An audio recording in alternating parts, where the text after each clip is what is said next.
the principal in this school shooting is dead. And those of you who are not familiar with Newtown, this is taking place in the Sandy Hook section of Newtown. It's a upscale town, about 45 miles southwest of Hartford, about 75 miles northwest of Manhattan. Bedroom community for both of those cities. I know there are some folks who work at ESPN who live there, and New Haven and so forth.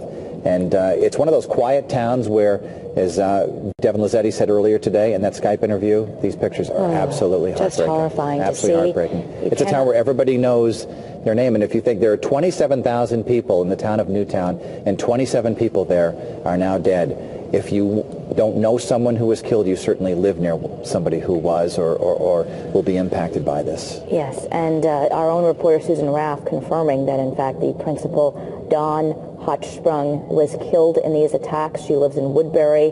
We're told that she is married to a teacher who teaches in the Danbury Public Schools. We are told from the very early reports that the students who were escorted out were told to close their eyes when they were taken by the office. I guess now we can understand that that's where carnage was, with the principal being killed. We're hearing that perhaps the person who came in with a connection to New Jersey had an argument with school officials in that office. And, you know, the video here, as heartbreaking as it is to see, these are the parents who are able to hug their children and take them home.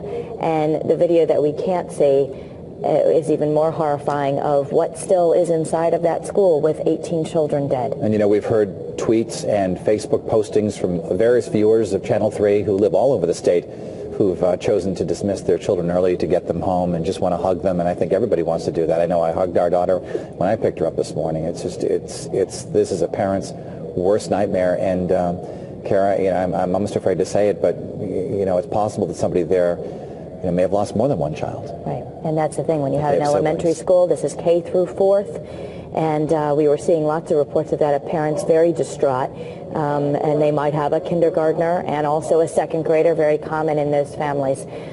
So our thoughts and prayers are going out as this horrible news keeps coming out.